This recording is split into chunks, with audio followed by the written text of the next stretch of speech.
ओम नमो भगवते वासुदेवाय नमः।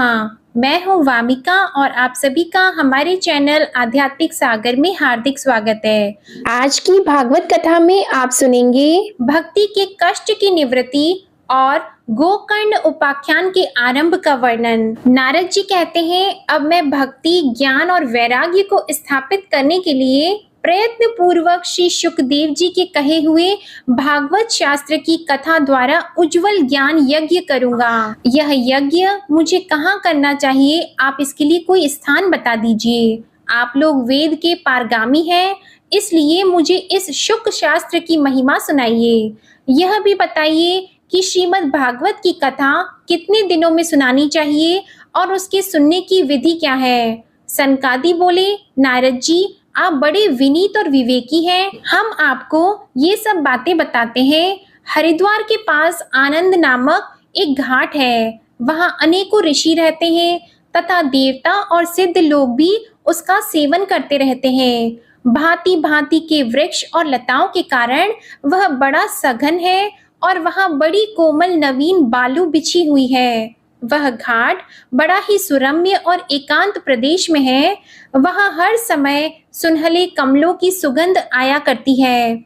उसके आसपास रहने वाले सिंह, हाथी आदि परस्पर विरोधी जीवों के चित्त में भी वैर भाव नहीं है। वहाँ आप बिना किसी विशेष प्रयत्न के ही ज्ञान यज्ञ आरंभ कर दीजिए। उस स्थान पर कथा में अपूर्व रस का उदय होगा। भक्ति भी अपनी आंखों के ही सामने निर्बल और जरा जीर्ण अवस्था में पड़े हुए ज्ञान और वैराग्य को साथ लेकर वहां आ जाएगी। क्योंकि जहां भी श्रीमद् भागवत की कथा होती है, वहां ये भक्ति आदि अपने आप पहुंच जाते हैं। वहां कानों में कथा के शब्द पढ़ने से ये तीनों तरुण हो जाएंगे। सूत जी कहते हैं, इस प्रकार कहकर नारद जी के साथ सनकादि भी श्रीमद् भागवत कथा अमृत का पान करने के लिए वहां से तुरंत गंगा तट पर चले आए।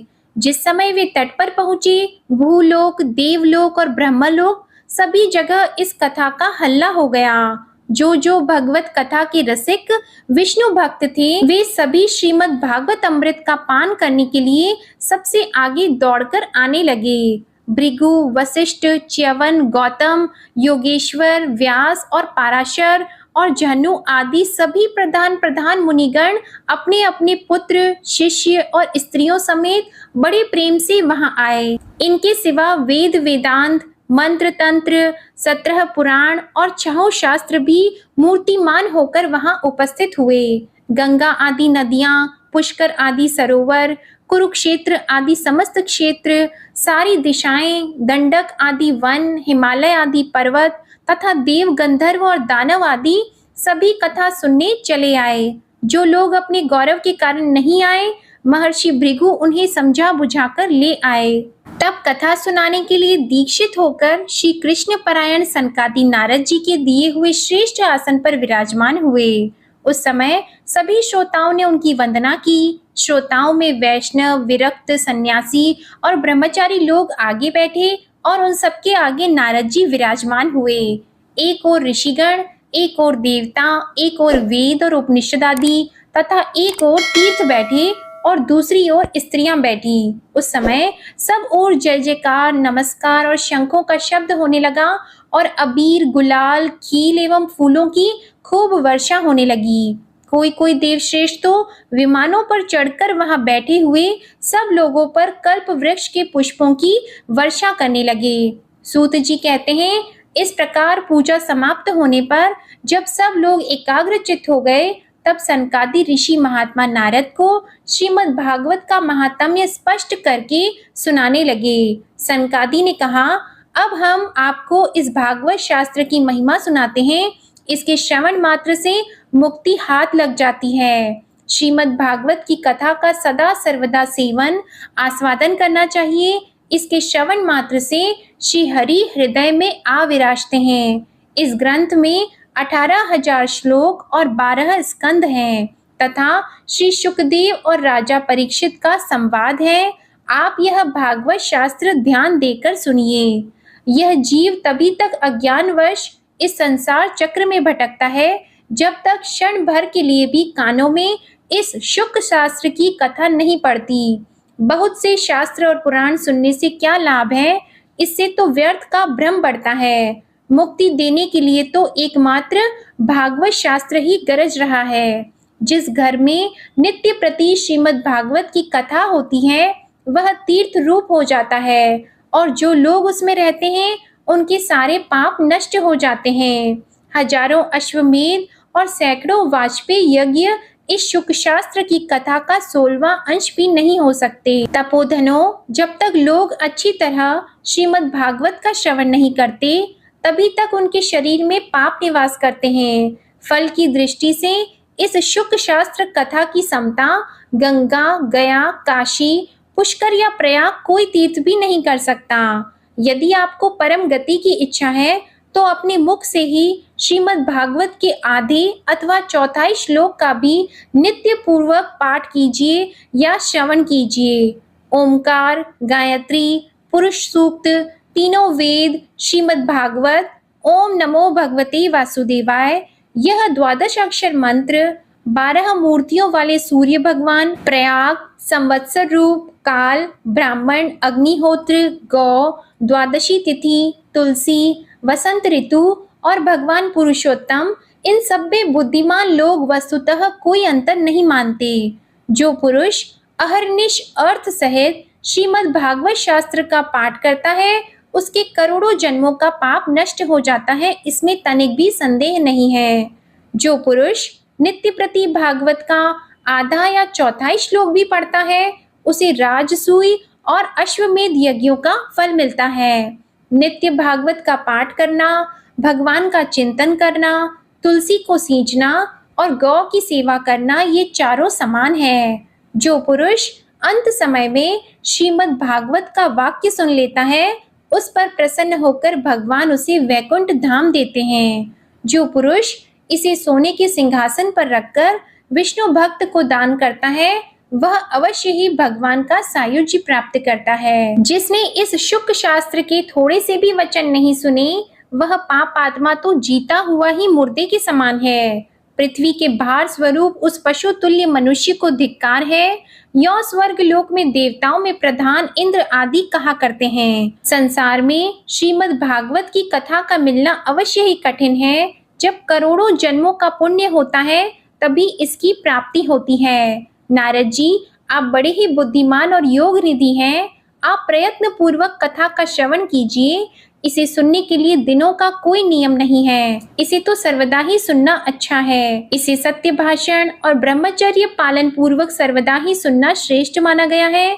किंतु कलयुग में ऐसा होना कठिन है, इसलिए इसकी सुखदेव जी ने जो विशेष विधि बताई है वह जान लेनी चाहिए। कलयुग में बहुत दिनों तक चित्त की वृत्तियों को वश में रखना, नियमों में बंधे रहना और किसी पुण्य कार्य के लिए दीक्षित रहना कठिन है, इसलिए सप्ताह श्रवण की विधि है। श्रद्धा पूर्वक कभी भी श्रवण करने से अथवा माघ मास में श्रवण करने से जो फल होता है वही फल श्री शुकदेव जी ने सप्ताह श्रवण में निर्धारित किया है। मन के असंयम, रोगों की बहुलता और आयु की अल्पता के कारण तथा कलयुग में अनेकों दोषों की संभावना से ही सप्ताह श्रवण का विधान किया गया है। जो फल तप, योग और समाधि से भी प्राप्त नहीं हो सकता वह सर्वांग रूप में सप्ताह श्रवण से सहज में ही मिल जाता है। सप्ताह श्रवण यज्ञ से बढ़कर है, व्रत से बढ़कर है, तप से कहीं बढ़कर है, तीर्थ सेवन से तो सदा ही बड़ा है, योग से बढ़कर है, यहाँ तक कि ध्यान और ज्ञान से भी बढ़कर है। इसकी विशेषता का कहाँ तक वर्णन करें, यह तो सभी से बढ़ चढ़कर है। शौनक जी ने पूछा, सूत जी, यह तो आपने बड़े आश्चर्य की बात कही। अवश्य ही यह भागवत पुराण योग वेत्ता ब्रह्मा जी के भी आदि कारण श्री नारायण का निरूपण करता है, परंतु यह मोक्ष की प्राप्ति में ज्ञान आदि सभी साधनों का तिरस्कार करके इस युग में उनसे भी कैसे बढ़ गया। सूत जी ने कहा, शौनक जी, जब भगवान श्री कृष्ण इस धरा धाम को छोड़कर अपने नित्य धाम को जाने लगी तब उनके मुखारविंद से 11 स्कंद का ज्ञान उपदेश सुनकर भी उद्धव ने पूछा। उद्धव जी बोले, गोविंद, अब आप तो अपने भक्तों का कार्य करके परम धाम को पधारना चाहते हैं, किंतु मेरे मन में एक बड़ी चिंता है, उसे सुनकर आप मुझे शांत कीजिए। अब घोर कलिकाल आया ही समझिए, इसलिए संसार में फिर अनेकों दुष्ट प्रकट हो जाएंगे। उनके संसर्ग से जब अनेकों सत्पुरुष भी उग्र प्रकृति के हो जाएंगे, तब उनके भार से दबकर यह गो रूपिणी पृथ्वी किसकी शरण में जाएगी? कमल नयन, मुझे तो आपको छोड़कर इसकी रक्षा करने वाला कोई दूसरा नहीं दिखाई देता। इसलिए भक्त वत्सल, आप साधुओं पर कृपा करके यहाँ से मत जाइए। भगवान, आपने निराकार और चिन्मात्र होकर भी भक्तों के लिए ही तो यह सगुण रूप धारण किया है। फिर भला आपका वियोग होने पर वे भक्तजन पृथ्वी पर कैसे रह सकेंगे? निर्गुण उपासना में तो बड़ा कष्ट है, इसलिए कुछ और विचार कीजिए।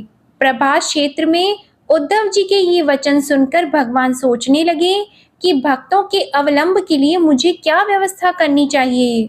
शौनक जी, तब भगवान ने अपनी सारी शक्ति भागवत में रख दी। वे अंतर्ध्यान होकर इस भागवत समुद्र में प्रवेश कर गए। इसलिए यह भगवान की साक्षात शब्दमयी मूर्ति है। इसके सेवन, श्रवण, पाठ अथवा दर्शन से ही मनुष्य के सारे पाप नष्ट हो जाते हैं। इसी से इसका सप्ताह श्रवण सबसे बढ़कर माना गया है और कलयुग में तो अन्य सब साधनों को छोड़कर यही प्रधान धर्म बताया गया है। कली काल में यही ऐसा धर्म है जो दुख, दरिद्रता, दुर्भाग्य और पापों की सफाई कर देता है तथा काम, क्रोध आदि शत्रुओं पर विजय दिलाता है। अन्यथा भगवान की इस माया से पीछा छुड़ाना देवताओं के लिए भी कठिन है। मनुष्य तो इसे छुड़ा ही कैसे सकते हैं। अतः इससे छूटने के लिए भी सप्ताह श्रवण का विधान किया गया है। सूत जी कहते हैं, शौनक जी, जिस समय सनकादि मुनीश्वर इस प्रकार सप्ताह श्रवण की महिमा का बखान कर रहे थे, उस सभा में एक बड़ा आश्चर्य हुआ। उसे मैं तुम्हें बताता हूँ, सुनो। वहां तरुण अवस्था को प्राप्त हुए अपने दोनों पुत्रों को साथ लिए विशुद्ध प्रेम रूपा भक्ति बार बार श्री कृष्ण, गोविंद, हरे, मुरारी, हे नाथ, नारायण, वासुदेव आदि भगवान नामों का उच्चारण करती हुई अकस्मात वहां प्रकट हो गईं। सभी सदस्यों ने देखा कि परम सुंदरी भक्ति रानी भागवत के अर्थों का आभूषण पहने वहां पधारी। मुनियों की उस सभा में सभी यह तर्क वितर्क करने लगे कि ये यहाँ कैसे आई, कैसे प्रविष्ट हुई। तब सनकादि ने कहा, ये भक्ति देवी अभी अभी कथा के अर्थ से निकली है। उनके ये वचन सुनकर भक्ति ने अपने पुत्रों समेत अत्यंत विनम्र होकर सनत कुमार जी से कहा। भक्ति बोली, मैं कलयुग में नष्ट प्राय हो गई थी। आपने कथा अमृत से सींचकर मुझे फिर पुष्ट कर दिया। अब आप ये बताइए कि मैं कहाँ रहूं? यह सुनकर सनकादि ने उससे कहा, तुम भक्तों को भगवान का स्वरूप प्रदान करने वाली, अनन्य प्रेम का संपादन करने वाली और संसार रोग को निर्मूल करने वाली हो। अतः तुम धैर्य धारण करके नित्य निरंतर विष्णु भक्तों के हृदयों में निवास करो।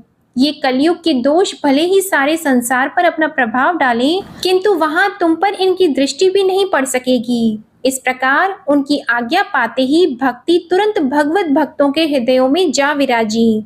जिनके हृदय में एकमात्र श्री हरि की भक्ति निवास करती है, वे त्रिलोकी में अत्यंत निर्धन होने पर भी परम धन्य हैं, क्योंकि इस भक्ति की डोरी से बंधकर तो साक्षात भगवान भी अपना परम धाम छोड़कर उनके हृदय में आकर बस जाते हैं। भूलोक में यह भागवत साक्षात पर ब्रह्मा का विग्रह है।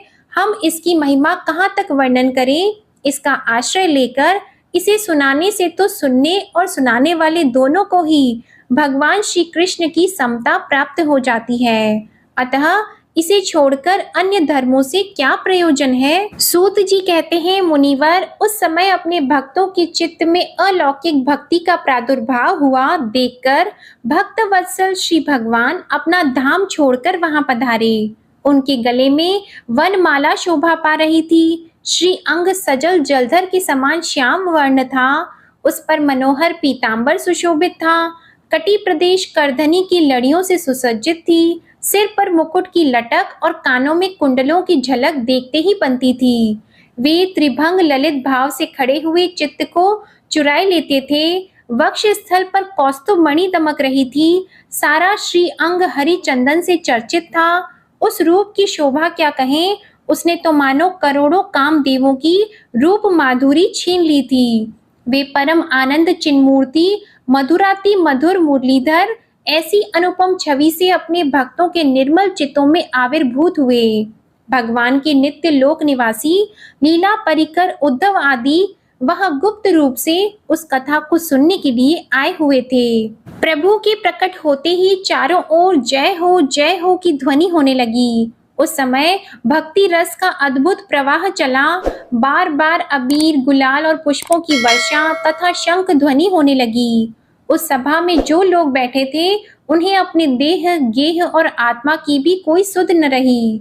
उनकी ऐसी तन्मयता देखकर नारद जी कहने लगे, मुनीश्वर गण, आज सप्ताह श्रवण की मैंने यह बड़ी ही अलौकिक महिमा देखी। यहाँ तो जो बड़े मूर्ख दुष्ट और पशु पक्षी भी हैं, वे सभी अत्यंत निष्पाप हो गए हैं। अतः इसमें संदेह नहीं कि कली काल में चित्त की शुद्धि के लिए इस भागवत कथा के समान मृत्यु लोक में पाप पुंज का नाश करने वाला कोई दूसरा पवित्र साधन नहीं है। मुनिवर, आप लोग बड़े कृपालु हैं।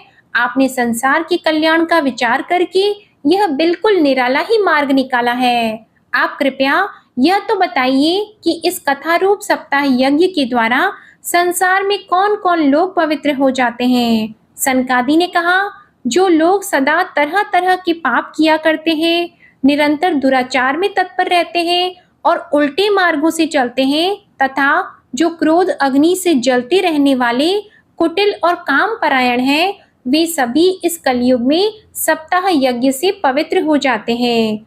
जो सत्य से च्युत, माता पिता की निंदा करने वाले, तृष्णा के मारे व्याकुल, आश्रम धर्म से रहित, दंभी, दूसरों की उन्नति देखकर कुढ़ने वाले और दूसरों को दुख देने वाले हैं, वे भी कलयुग में सप्ताह यज्ञ से पवित्र हो जाते हैं। जो दुष्ट आग्रह पूर्वक सर्वदा मन, वाणी या शरीर से पाप करते रहते हैं, दूसरे के धन से ही पुष्ट होते हैं और मलिन मन और दुष्ट हृदय वाले हैं, वे भी कलयुग में सप्ताह यज्ञ से पवित्र हो जाते हैं। नारद जी, अब हम तुम्हें इस विषय में एक प्राचीन इतिहास सुनाते हैं। उसके सुनने से ही सब पाप नष्ट हो जाते हैं। इसके आगे की कथा आप अगले अध्याय में सुनेंगे। जय श्री कृष्णा। आशा करती हूँ आपको आज की कथा पसंद आई होगी। अगर पसंद आए तो कमेंट बॉक्स में ज़रूर बताएं और हमारे चैनल को अगर सब्सक्राइब नहीं किया है तो चैनल को सब्सक्राइब कर लें और बेल आइकन भी प्रेस करें। जय श्री कृष्णा।